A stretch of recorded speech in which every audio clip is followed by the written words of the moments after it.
guys, welcome back to another video. मैं हूं सृष्टि Agarwal and you're watching your favorite channel Unicom. जैसा कि आप जानते हैं, मैंने एक नई सीरीज इकोनॉमिक्स की शुरू की है चैनल यूनिकॉम पर। इस सीरीज में हम आपको सारे वो टॉपिक्स फिर से पढ़ाएंगे जिनमें भी चेंजेस हुए हैं। पुराने मॉड्यूल और नए मॉड्यूल में कुछ चेंजेस हुए हैं, उन सभी चेंजेस को इनकॉर्पोरेट करेंगे हम इस नई वेब सीरीज में। तो देखिए, ऑलरेडी कुछ वीडियोस इस न्यू सीरीज में आ चुके हैं। ऊपर दिख रहे आई बटन पर क्लिक करके आप उस प्लेलिस्ट पर जा सकते हैं। तो आज इसी सीरीज में एक नया वीडियो मैं आपके लिए लेकर आई हूं, जिसमें हम चैप्टर 2 में जो भी नए क्वेश्चंस ऐड ऑन हुए हैं आपके न्यू मॉड्यूल में, उन्हें एक एक करके सॉल्व करेंगे with logic and with revision. Video के एंड तक मेरे साथ रहें, बीच में वीडियो को स्किप ना करें। बहुत अच्छे, बहुत इंपॉर्टेंट नए क्वेश्चंस ऐड ऑन हुए हैं। और अगर आपने अभी तक चैनल को सब्सक्राइब नहीं किया है तो please subscribe the channel and also hit the bell notification icon so that you stay updated with every new video that is being uploaded. और जरूर वीडियो को देखने के बाद मुझे नीचे कमेंट सेक्शन में कमेंट करके बताएं कि आपको ये वीडियो पसंद आया या नहीं, क्या आपको इससे हेल्प हुई। अगर आप ज्यादा से ज्यादा कमेंट करेंगे, उसे शेयर करेंगे, लाइक करेंगे, तभी मुझे पता चल पाएगा कि हाँ, मुझे ऐसे वीडियोस और लेकर आने हैं। So guys, without wasting any time, let's gets going. तो स्टार्ट करते हैं हमारा आज का क्वेश्चन आंसर सेशन।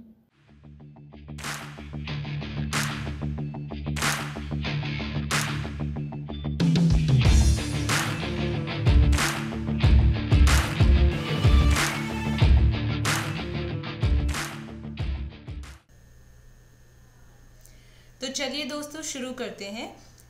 जैसे कि मैंने आपको बताया, पुराने मॉड्यूल में टोटल 108 क्वेश्चंस थे, नए मॉड्यूल में 120 क्वेश्चंस हैं। 12 क्वेश्चंस नए ऐड होने चाहिए थे, लेकिन कुछ पुराने मॉड्यूल से क्वेश्चंस डिलीट कर दिए गए और नए क्वेश्चंस उनकी जगह आ गए। तो 18 से 20 क्वेश्चंस नए ऐड हुए हैं, वो सब मैं आपको सॉल्व करवाऊंगी। कई क्वेश्चंस जो हैं उनका स्टैंडर्ड सच में बहुत अच्छा है, बहुत अच्छे एनालिटिकल एप्लीकेशन टाइप सवाल हैं। ज़रूर इस वीडियो को एंड तक देखें और सारे क्वेश्चंस मेरे साथ सॉल्व करें। So let's get started. I am going to solve only the new extra questions which have been added in the new module of ICAI Business Economics. Let's start. The first question is question number 37. It says, suppose that workers in a steel plant manage to force a significant increase in their wage package. How this will impact the market supply of steel, other things remaining the same. बाकी सारी चीज़ें same होंगी, केवल क्या बढ़ गया है, wage rate बढ़ गई है। ठीक है। सो अगर आप जानते हैं कि वेजेस बढ़ जाना, कोई भी factor of production, land, labour, capital या एंटरप्रेन्योर की कॉस्ट अगर बढ़ जाती है, कॉस्ट ऑफ प्रोडक्शन बढ़ जाती है, चाहे वो वेज हो, रेंट हो, इंटरेस्ट हो, कुछ भी हो, तो इससे सप्लाई कम हो जाएगी। क्योंकि कॉस्ट ऑफ प्रोडक्शन बढ़ गई मतलब आपका प्रॉफिट कम हो गया, प्राइस कम हो गया एक तरीके से। सो सप्लाई कम हो जाएगी। अगर सप्लाई, बाकी चीज़ें कांस्टेंट रहेंगी, बोल रहा है ये क्वेश्चन में, अगर सप्लाई बढ़ रही है या कम हो रही है, चेंजेस अदर देन प्राइस की वजह से, then we call it increase और डिक्रीज इन सप्लाई। ठीक है। प्राइस की वजह से कोई चेंज नहीं हो रहा, बाकी फैक्टर्स में चेंज होने की वजह से सप्लाई बढ़ या घट रही है, तो हम उसे इंक्रीज या डिक्रीज कहते हैं। यहाँ पर सीधी सी बात है, कॉस्ट ऑफ प्रोडक्शन बढ़ गई है तो सप्लाई कम हो जाएगा, इसे हम कहेंगे decrease in supply because of other factors. So उसे हम क्या बोलते हैं, अगर डिक्रीज होता है तो लेफ्ट वर्ड शिफ्ट हो जाता है सप्लाई कर्व में, इंक्रीज होता है तो right word shift. So the correct answer for question number 37 will be A. Supply curve will shift to the left, that is decrease in supply. ठीक है। Next देखिए question number 39 क्या कहता है। It is saying the successive units of stamps collected by a little boy give him greater and greater satisfaction this is a clear case of successive का मतलब एक के बाद एक, एक के बाद एक, एक के बाद एक, कंटिन्यूअस। जैसे जैसे ज्यादा स्टैम्प कलेक्शन हो रहा है उस छोटे से बच्चे को ज्यादा से ज्यादा सेटिस्फैक्शन भी मिलता जा रहा है। ये क्या है? याद करें, हमने एक law of diminishing marginal utility पढ़ा था। यस, वो कहता है with a successive continuous consumption of a commodity, with each successive consumption the marginal utility goes on diminishing। जैसे जैसे आप किसी भी कमोडिटी का कंजम्पशन बढ़ाते जाते हैं, कंटिन्यूअस कंजम्पशन होना चाहिए, उससे मिलने वाला सेटिस्फैक्शन मार्जिनल यूटिलिटी कम कम और कम होता चला जाता है। यही कहता है। उसी में हमने कुछ पढ़ा था एक्सेप्शंस के नाम से, exceptions of law of DMU। ठीक है, व्हाट आर द एक्सेप्शंस? अगर मैं आपको याद दिलाऊं तो मैंने आपको बताया था M3H2 एंड E। ठीक है, सो ये क्या था? M for money. ठीक है, पैसों के केस में क्या होता है? देखिए ध्यान करो, DMU के एक्सेप्शंस क्या होंगे? DMU कहता है आप कंजम्पशन बढ़ाओगे, मार्जिनल यूटिलिटी कम हो जाएगी। इसका एक्सेप्शन क्या होगा? आप कंजम्पशन बढ़ाओगे, मार्जिनल यूटिलिटी मतलब सेटिस्फैक्शन बढ़ता जाएगा। मेरे पास ज़्यादा पैसा आया, मुझे सेटिस्फैक्शन मिलेगा, और पैसा आया और सेटिस्फैक्शन मिलेगा। सो DMU का एक्सेप्शन है मनी। म्यूजिक, म्यूजिक ले लो, कोई भी, poetry, music, dancing, rare arts collection, कोई भी चीज़ ले लो ऐसी आर्ट वाली। और माइजर, अगर कोई कंजूस आदमी है तो वो भी एक्सेप्शन है। फिर hobbies, if you are having any hobby like art and craft, dancing, singing, music, painting, that is an exception. Habit, अगर आपको सिगरेट पीने की, ड्रिंकिंग की, अल्कोहलिक हैं आप, इन सब चीज़ों की हैबिट है, सो वो भी एक एक्सेप्शन होता है DMU का। और last is if someone is very much interested in education, if someone is a knowledge Sikar. तो ये सारे 6 एक्सेप्शंस थे मोटा मोटी ब्रॉड कैटेगरी में। So this is an exception to the law of DMU। ठीक है, सो 39 का करेक्ट आंसर हो गया C। नेक्स्ट क्वेश्चन जो नया ऐड हुआ है वो है क्वेश्चन नंबर 46। आप में से कई लोग मुझसे पूछते हैं कि मैम नया मॉड्यूल हम कहाँ से लें? तो नया मॉड्यूल आप ICAI की वेबसाइट पर जाएं और वहाँ से आप डाउनलोड कर सकते हैं फ्री में। ठीक है, चलो क्वेश्चन नंबर 46 ध्यान से देखिए। It is for a normal good with a downward sloping demand curve. ठीक है, तो सबसे पहले तो डाउनवर्ड स्लोपिंग डिमांड कर्व कैसा होता है वो मैं आपको बता दूं। देखिए कैसा होता है डाउनवर्ड स्लोपिंग डिमांड कर्व, कुछ ऐसा होता है। ठीक है, सो एक नॉर्मल गुड के लिए एक डाउनवर्ड स्लोपिंग डिमांड कर्व का केस है। इनमें से कौन सा सही है आपको ये बताना है। तो 46 में आप एक एक करके ऑप्शंस पढ़ें और जब D ऑप्शन आप पढ़ेंगे आप पाएंगे ये सही है। देखो क्या कह रहा है, the price elasticity of demand is negative. Price elasticity of demand क्या होता है भाई? Percentage change in quantity demanded due to percentage change in price of the commodity. ठीक है, क्वांटिटी डिमांडेड में कितना चेंज आ रहा है प्राइस में चेंज होने की वजह से, वो क्या होता है? That is negative. We know that law of demand यही तो कहता है, ये नेगेटिव होता है। प्राइस बढ़ी, क्वांटिटी कम and vice versa. And income elasticity of demand is positive. Income elasticity क्या होता है? What is EI? Percentage change in quantity demanded due to percentage change in income of the consumer. ठीक है, सो हम जानते हैं नॉर्मल गुड के case में अगर कंज्यूमर की इनकम बढ़ती है तो क्वांटिटी डिमांडेड बढ़ जाता है, सो ये पॉजिटिव होता है। सो ये स्टेटमेंट बिल्कुल सही है। 46 का करेक्ट आंसर हो गया option number D। Next question जो कि नया आपके मॉड्यूल में ऐड हुआ है वो है क्वेश्चन नंबर 78। बीच में जो भी क्वेश्चंस है वो सारे क्वेश्चंस सेम है, कुछ भी नया नहीं आया। क्वेश्चन नंबर 78 नया ऐड हुआ है। क्या कहता है देखिए, which of the following statements about inferior goods is are false. Incorrect statement आपको पहचानना है। ठीक है, तो inferior goods are those that we will never buy no matter how cheap they are. हम कभी नहीं खरीदते इंफीरियर गुड्स को, ऐसा तो नहीं है, ठीक है। नेक्स्ट देखो, inferior goods are those that we buy more of if we become poorer. अगर हम गरीब हो जाते हैं, हमारा स्टैंडर्ड ऑफ लिविंग कमजोर हो जाता है, तो हम ज्यादा खरीदते हैं इंफीरियर गुड्स को, सही बात है।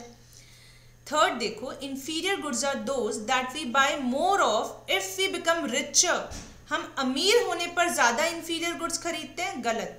अगर हम अमीर हो जाते हैं तो हम क्या खरीदते हैं, we move towards superior goods, है ना। सो इनमें से फॉल्स स्टेटमेंट कौन सा है, option statement number 1 and statement number 3, और आपको फॉल्स ही पहचानना है। सो करेक्ट ऑप्शन हो जाएगा इसका ऑप्शन ए 1 एंड 3 ओनली, ठीक है। आई होप आपको ये समझ आया है। नेक्स्ट नया क्वेश्चन जो ऐड हुआ है वो है क्वेश्चन नंबर 91। बहुत ही अच्छा क्वेश्चन है, देखो क्या बोल रहा है question. It is saying that no matter what the price of coffee is, ठीक है, कोई मतलब नहीं है कॉफी की क्या प्राइस है, Arjun will always spend a total of exactly ₹100 per week on coffee. This statement implies what. सबसे पहले तो आप ये सोचिए ये क्वेश्चन कौन से टॉपिक से आया है, बताइए कौन से टॉपिक से है ये क्वेश्चन। ये क्वेश्चन है total revenue total expenditure method से। किसका, प्राइस इलास्टिसिटी।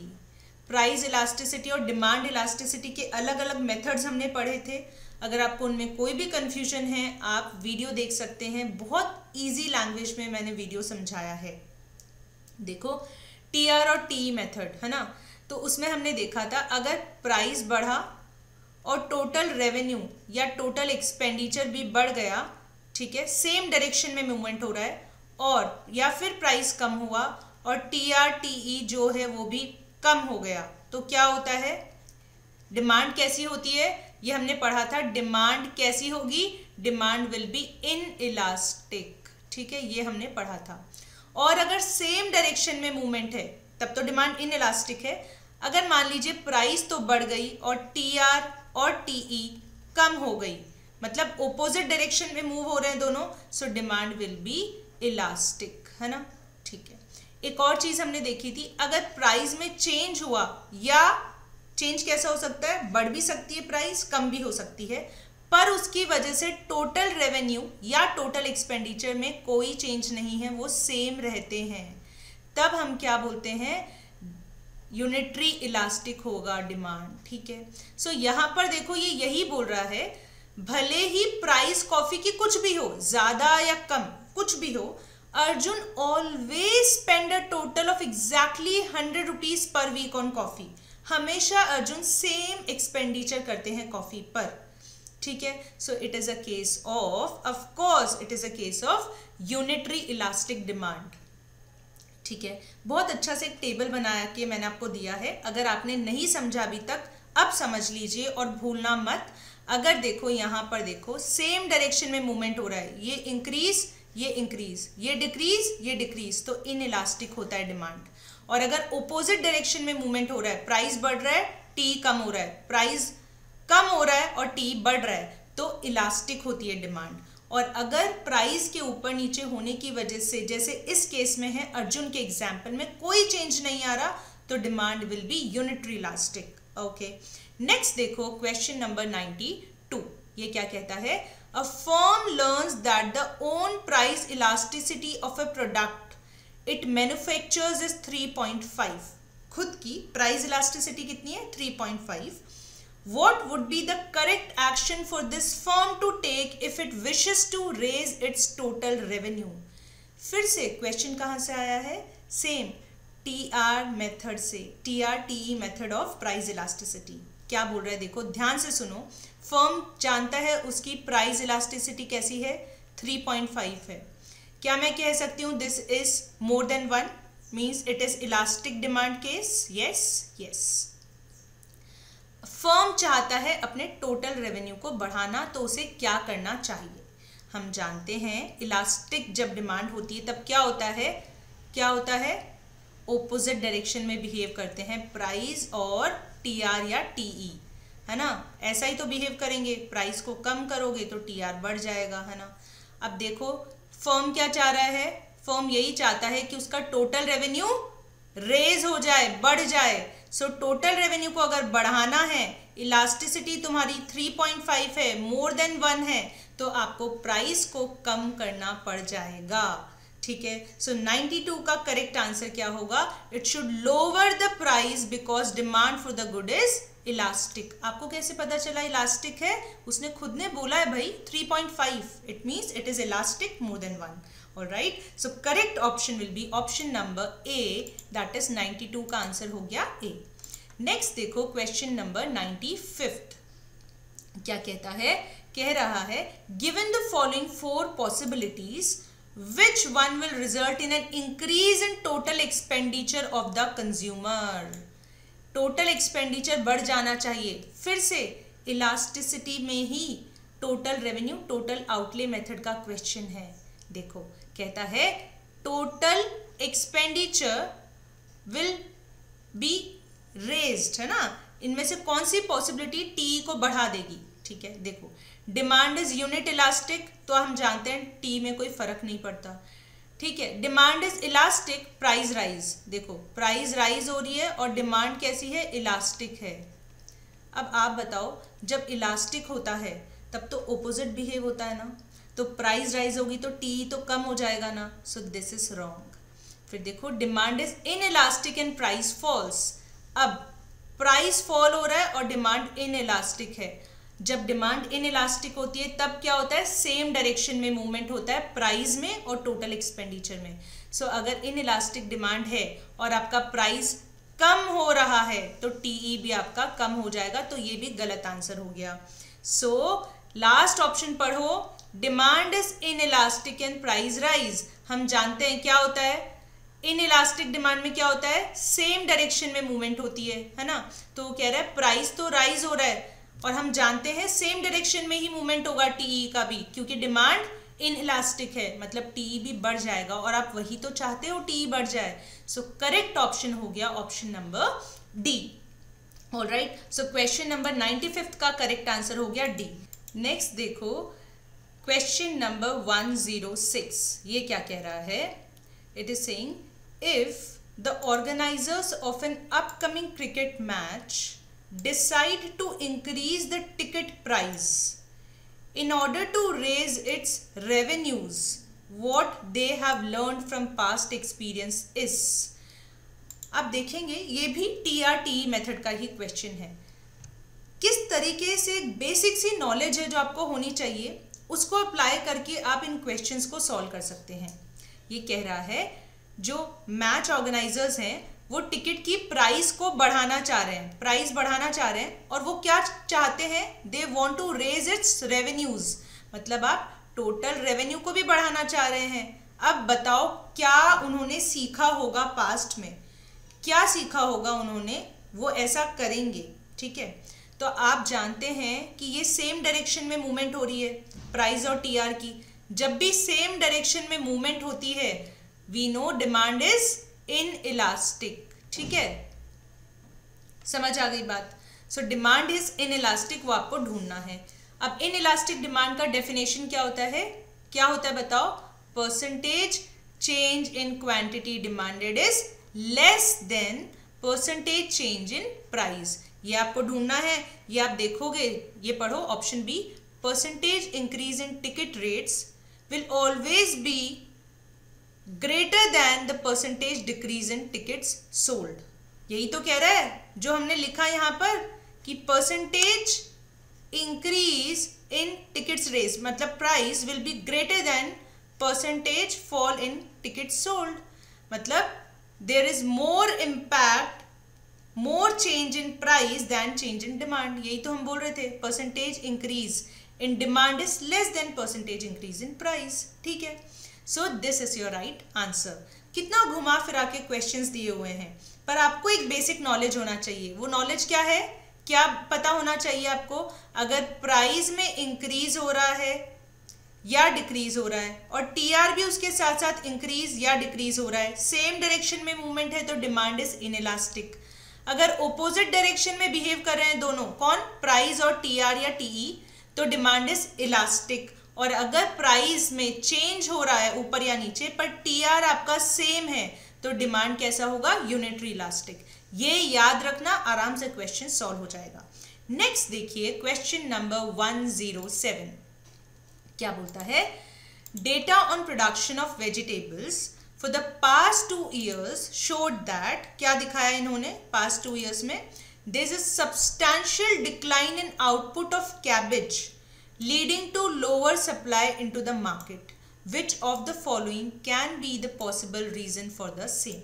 कह रहा है डिस्पाइट स्टेबल प्राइजेस, मतलब प्राइस आपकी कांस्टेंट है, सेम है, ठीक है, there is a substantial decline in output of cabbage, मतलब अगर आप सप्लाई की बात करें, किसकी सप्लाई, आउटपुट, किसका सप्लाई आउटपुट कम हो गया है, कैबेज का बहुत ज्यादा कम हो गया है, ठीक है। What could be the possible reason, price cabbage की लास्ट 2 सालों से सेम है पर उसकी आउटपुट, उसकी सप्लाई कम हो गई है मार्केट में, क्या कारण हो सकता है। पहला रीजन हम पढ़ेंगे, देखिए, an increase in the price of cauliflower which is equally preferred bye consumers. Cauliflower एक दूसरे टाइप का ही वेजिटेबल है जो कि इक्वली प्रेफर करते हैं कंज्यूमर्स, मतलब कैसे गुड्स हो गए ये, सब्सटीट्यूट्स, परफेक्ट सब्सटीट्यूट्स या क्लोज सब्सटीट्यूट्स हो गए कैबेज और कॉलीफ्लावर।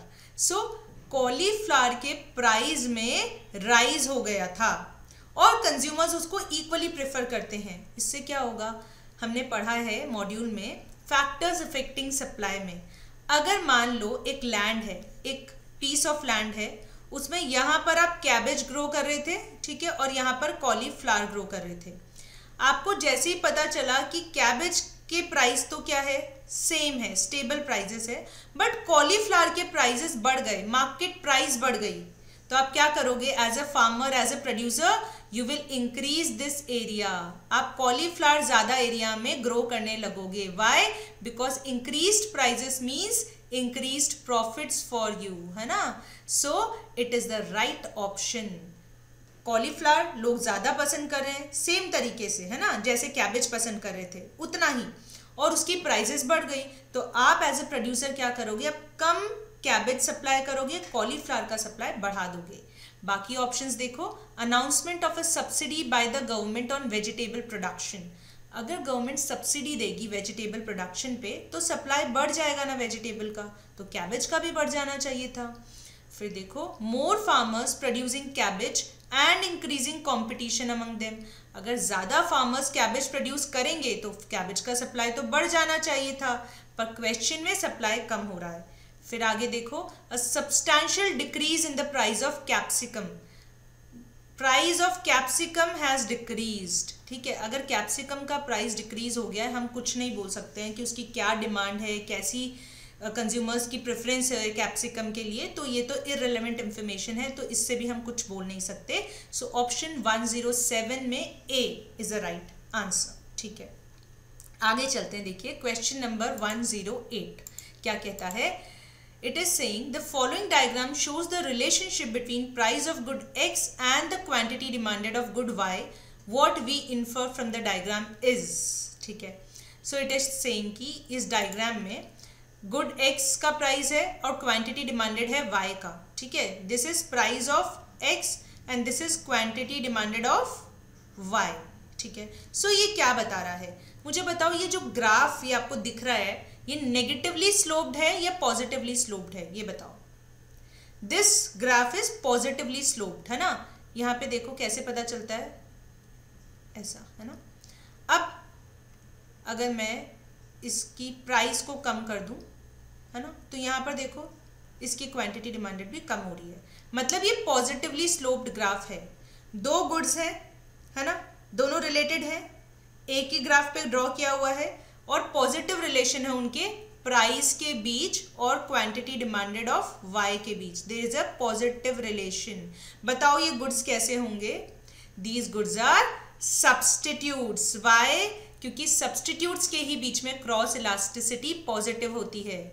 अगर दो सब्स्टिट्यूट्स का एग्जाम्पल लो, टी या फिर कॉफी, ठीक है, टी कॉफी, अगर टी की प्राइस बढ़ जाती है तो हम जानते हैं टी हैज बिकम एक्सपेंसिव, है ना। So people will demand more of coffee, so quantity demanded of coffee will increase, क्योंकि टी महंगी हो गई है तो टी कम लोग खरीदेंगे तो वो लोग कॉफी ज्यादा खरीदेंगे, तो टी की प्राइस तो बढ़ गई, उसकी वजह से कॉफी की डिमांड बढ़ गई। पॉजिटिव रिलेशन सब्स्टिट्यूट्स के बीच होता है। This was a really good question. Application based questions हैं नए मॉड्यूल में जो ऐड किए गए हैं, बहुत अच्छे क्वेश्चंस हैं, आपको जरूर सॉल्व करने चाहिए। अब देखिए क्वेश्चन नंबर 109 क्या कह रहा है ये question. This is saying that diagram given below shows what? आपको बताना है इस डायग्राम में क्या दिखाया जा रहा है। एग्जामिनर इस डायग्राम की मदद से आपको क्या दिखाना चाह रहा है। तो अगर आप ऑप्शंस पढ़ेंगे तो आप देखेंगे कि change in demand which is caused by rise in income and the good is an inferior good. Option C सही आंसर है। कैसे आपको पता लगेगा, देखो सबसे पहले तो यहाँ देखो, यहाँ पर क्या है, प्राइस है और यहाँ पर क्वांटिटी डिमांडेड है। ये प्राइस सेम है, देखिए प्राइस तो सेम ही है ना। So you can assume, you can easily C in the diagram price is same और कांस्टेंट। प्राइस बिल्कुल कांस्टेंट है ना, ठीक है। सो प्राइस की वजह से कोई चेंज नहीं हो रहा, अदर फैक्टर्स की वजह से चेंज हो रहा है। एक और चीज आप देखें डायग्राम में, यहाँ पर देखो D1 डिमांड कर्व ये था और नया डिमांड कर्व जो बना है वो क्या है, D2 लेफ्टवर्ड शिफ्ट हो रहा है डिमांड कर्व में, देख रहे हो लेफ्टवर्ड शिफ्ट। अब हमने क्या क्या ड्रॉ किया, क्या क्या ऑब्जर्व किया इस ग्राफ में। एक तो प्राइस जो है वो सेम है, प्राइस की वजह से कोई चेंज नहीं है, और एक there is a leftward shift in the demand curve, मतलब demand has decreased, there is a decrease in demand. So पहला ऑप्शन पढ़ो, a change in demand which may be caused by a rise in income and the good is a normal good। ठीक है, तो अगर आपकी income बढ़ जाती है और गुड नॉर्मल गुड है तो क्या आपकी क्वांटिटी डिमांडेड नहीं बढ़ जाएगी, बढ़ेगी ना। तो राइटवर्ड शिफ्ट होना चाहिए था ना डिमांड कर्व में। सो ये गलत है। नेक्स्ट ऑप्शन देखो, अ shift of demand curve caused by a fall in the price of a complementary good। Price of related good है, ठीक है, उसकी वजह से शिफ्ट हुआ है डिमांड कर्व में। अब आप मुझे बताओ, अगर कोई कॉम्प्लीमेंट्री गुड है उसका प्राइस कम हो गया तो क्या आपकी खुद की क्वांटिटी डिमांडेड बढ़ेगी नहीं क्या? यस। कॉम्प्लीमेंट्री गुड्स के केस में क्या होता है, जैसे car and petrol, printer and ink cartridge, अगर एक की प्राइस कम होती है तो वो सस्ता हो जाता है, तो उसके साथ में काम लिया जाने वाला दूसरा गुड भी तो क्या होगा, उसकी भी तो डिमांड बढ़ जाएगी। मान लो प्रिंटर का प्राइस कम हो गया, ठीक है, प्रिंटर सस्ता हो गया, ज़्यादा लोग खरीदेंगे तो इंक भी तो ज़्यादा लोग खरीदेंगे। सो यहाँ पर भी क्वांटिटी डिमांडेड बढ़ जाना चाहिए था, सो राइटवर्ड शिफ्ट होना चाहिए था, बट ये तो लेफ्टवर्ड शिफ्ट है, तो ये भी गलत है। सी ऑप्शन मैंने आपको बता दिया, ये बिल्कुल सही है। कैसे देखो, अ change in demand which is caused by a rise in income and the good is a inferior good। कैसे समझो, इनकम कंज्यूमर की बढ़ गई है, डिमांड पे क्या असर होगा अगर इंफीरियर गुड है तो, अगर आपकी इनकम बढ़ जाती है और गुड इंफीरियर गुड है तो आप क्या करोगे, इनकम बढ़ गई तो आप सुपीरियर गुड की तरफ चले जाओगे, तो इंफीरियर गुड की क्वांटिटी डिमांडेड कम हो जाएगी और लेफ्टवर्ड शिफ्ट हो जाएगा डिमांड कर्व में। वही तो हुआ है, प्राइस सेम है, D1 से D2 लेफ्टवर्ड शिफ्ट हो गया, ठीक है। So this is the right answer. Option D भी मैं आपको एक्सप्लेन कर दूं, अ shift of demand curve caused by a rise in the price of a substitute and the good is a normal good।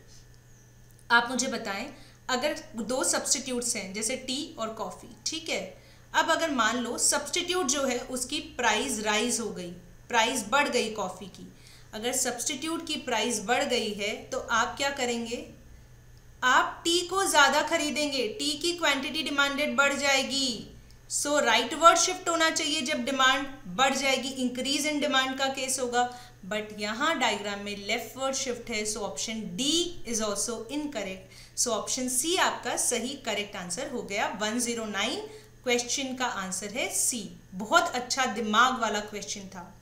अब देखिए, मैंने आपको लगभग 10 से 11 नए क्वेश्चन सॉल्व करवा दिए हैं, अभी भी 10-12 नए क्वेश्चंस जो ऐड हुए हैं वो रह जाते हैं, वो मैं आपको कवर करवाऊंगी एक नए वीडियो में, जिसका नाम होगा part 2 of chapter 2 additional questions. पर मैं वो वीडियो तभी बनाऊंगी जब आप मुझे नीचे कमेंट सेक्शन में कमेंट करके बताएंगे कि ये आपको अच्छा लगा, आपको फायदेमंद लगा, आपको हेल्प किया या नहीं। So I am always waiting for your comments and your likes. ज़रूर इस वीडियो को शेयर करें ताकि आपके फ्रेंड्स को भी बेनिफिट मिल सके, and please do mention it in the comment section whether you liked it or not. So I'll see you soon in the next video with new questions, with new concepts from your new module of business economics. Till then, जोश के साथ मन लगाकर पढ़ाई करते रहें. Stay healthy, be happy. Bye bye.